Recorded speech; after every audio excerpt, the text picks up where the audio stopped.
Welcome everybody to another episode of the Anime Lounge Short Flights. Today we are going to be covering episode 6 of Bleach Thousand Year Blood War. My drink of choice until they're all gone is going to be in Kugel's Summer Shanty. I only have 2 left, so You're almost done. We're almost through. yep. And then today, I got myself another coffee. Well, at least you can enjoy that. It's better than nothing, I suppose. Mhm. Yep. So, like Matt said, we are watching or covering the 6th episode of Bleach. And to recap this one, this is the battle with Head Captain Yamamoto. And we get to see all of his awesome abilities and the conclusion of him himself. And we'll just go with that. And let's just start talking about that and how badass this captain is. Yes, super badass. Like, he's so strong, he was essentially melting the Soul Society. Oh yeah, like even on his underneath his feet, like he was turning like that brick into mush. It Yep. was that powerful. Yeah, It's that pretty was, awesome. and so what it was, his first one he started off with was East, right? Yep. Yeah, and it Uh, turned what I wrote down for East was he was able to concentrate all of his power into the tip of his blade. essentially, and then it would like destroy anything it went, well, anything it touched and then went by. Right. Yeah, because everything was like an explosion slash. Yes, and he took out, a chunk of multiple buildings and a road, destroyed Yuhobak's sword, Yep. and then took out his like a chunk of his cape. So that was really cool. They make a point that it's sucking the water moisture out of the Soul Society. Yeah, I thought that was pretty sweet. Like Yep. everybody in Soul Society was being affected. You know, we had that one captain whose lip was cracking. We had flowers were starting to wilt, and Yep. everybody was just getting sore throats or whatever. So I like how broad and wide range his Yeah. Bankai can reach. The one helper, or not one helper, but the one person, she was like, "Oh, my skin feels dry." Like, Yeah, so that was really good. And then to that they went to West, which you want to kind of give us a yeah. quick. For West, the way I explain this one is it's basically instead of concentrating all of his power into the sword, it's just kind of like an explosive energy just going everywhere. So like Yep. yeah, he's just radiating everything. So that's West. Yeah, he essentially turned into like the sun. Didn't what was it, 1,500 degrees Celsius, something like that? Yeah, that sounds familiar. Yeah, and then that's when everything around him was melting, right beneath his feet, and so that Yep. was pretty cool. Then it went to South. Was that the next one? Yep. Yep. And South was And pretty freaking sweet too. Like the animation threw me off for a second because it looked like when Attack on Titan first came out and like the CGI was kind of like it's weird like because they put too much focus on the Titans and then like you can tell like that animation isn't necessarily like smoothed over with the rest of everything. Like so these skeleton guys kind of gave me that vibe at first, but like once you look at them, like they're very detailed and they're everywhere and it's just they looked awesome.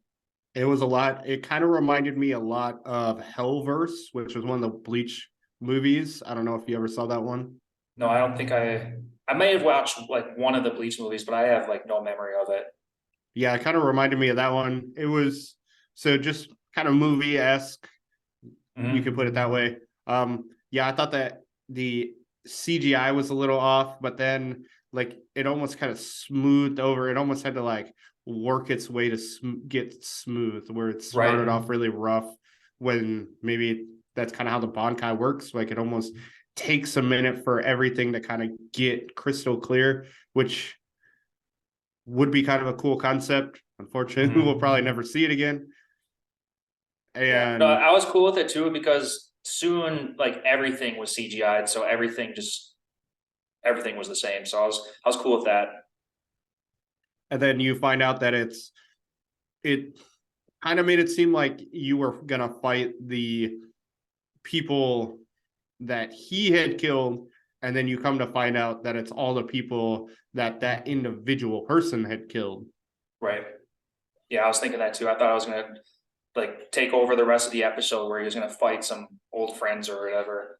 Yep, which I mean, you see Yuhubak just basically being okay is probably the best way to say it, going through his subordinates. Yep. Yeah, because in the end, if he wanted to take down Captain, he had to step all over anybody anyway. So Yeah, he waited and out. it kind of shows his convictions where truly the only thing that matters is what he wants to achieve. Right. And he was working at it. Yep, and All in then all, it was a cool ability. it was then the last one, you want to let us know what that one was? Yep. Last one was North, and I wrote down just total destruction. I think it's kind of like West where it was explosive flames everywhere, but North is like even further, even more powerful. Like, yeah, so he just destroyed everything. Yeah, it And was then kind of like that's the one sliced. Was that one where he sliced them and then Hugh Habak like broke into like three pieces or whatever? Like was that attack or something? yes, it kind of seemed like a combination between East and West, where like he could focus everything, but then it still exploded outward at the same time. Yeah, I wrote down a little fun thing like when that move was being activated when he was using that move. It sounded like some traditional Disney music was playing in the background. It threw me off for a second, so I thought that was pretty funny. Between the four, do you have a favorite? Uh, Part of me wants to say South because it was kind of like zombie-esque. So, like that tickles my fancy a little bit. But I also want to say I kind of like West. I like the idea of all the power being within like a single point of the blade and Okay. like screws everything up afterwards. So they're all awesome. It's hard to choose. What do you Yep. like? Probably West, but I guess I'll go with North. Oh yeah, North is pretty good. um, I I'm not a huge zombie person, so for me, South was the least. Like I enjoyed it, but it wasn't my favorite. Yeah. Don't ask me to try to name them. I'm terrible Oh with trying God, those names were so to. intense. Like one of them, the name of the whatever attack, I don't remember which one it was, but like the subtitle took over like the entire bottom part of my screen. It was a Yeah, it long was. name. Yeah, it's. I want to say that was South, where it was just, Yeah, I think but it was. so. It wasn't a couple names. It was one name that was like 30 letters long. Exactly. This is so crazy. I feel sorry for all, I guess not for the Japanese guys. Like, it's probably more normal for them, but when it eventually gets dubbed, I wonder if, well, I'm sure they're going to have to. The English people are going to have to rehearse that word like 100 times just to get it out right. So Yeah, that's that'd be a lot funny to of see their practice. reactions. Yeah, that's Then um so that whole fight was super intense. I've been yeah, waiting for that since, well, the beginning kind of. yeah. And I mean, you could tell it was coming from the last episode, so I thought it was Oh, for great. sure. Yeah, we knew that this episode was going to be all about the captain fight. So Yep, I thought it was really great where, the first thing the head captain does is save Kampachi. yeah, like super fast and has the fire burn streaks behind him, showing him, that he's powerful and fast and cares about people. So Yep. But then, you get your biggest plot twist at the end of this fight where you find out Yahabak's not actually dead. Yamamoto fought basically a double.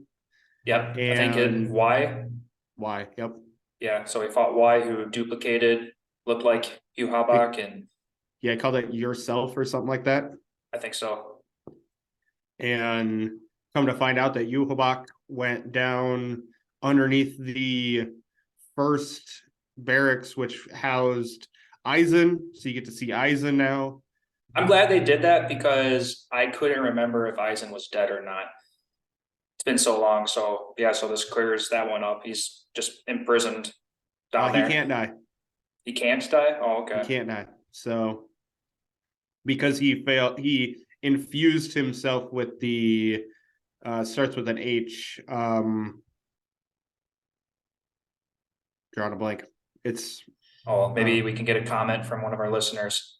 yes, please. Completely drawing a blank on what he actually fused with, but it came out of Rukia's Soul, which was actually made by Urahara, and basically it's a super powerful thing.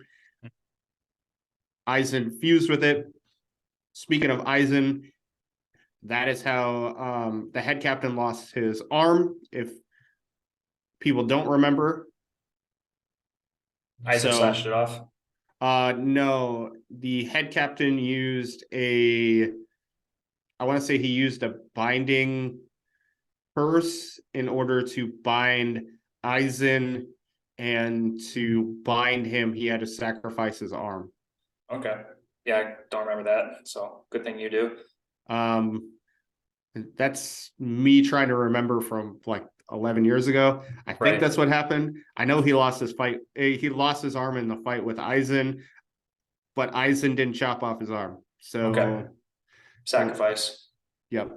Okay. And I thought it was pretty interesting that Aizen like denied joining with Hugh Habak.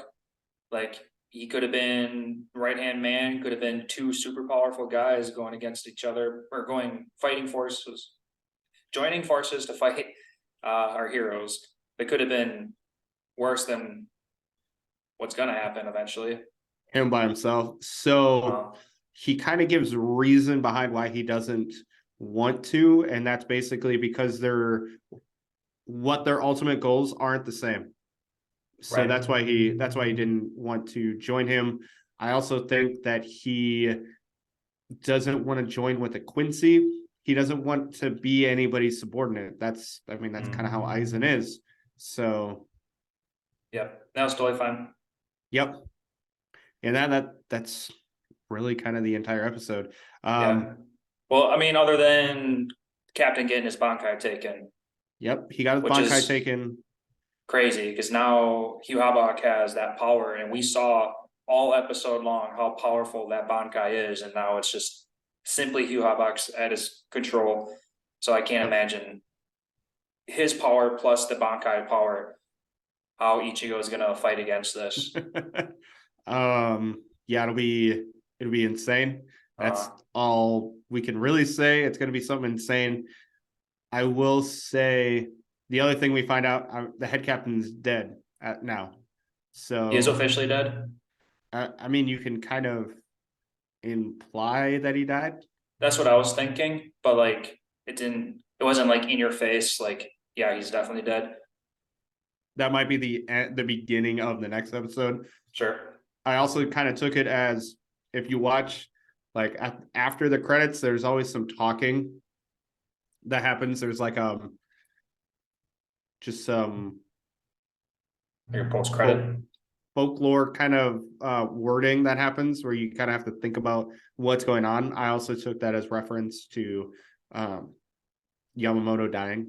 That poem at the very end. Yep. Okay. Yeah, I kind of don't think about that. Just speculation, of course. Well, obviously, we're going to find out on the next episode. Next week can't come fast enough. Right. But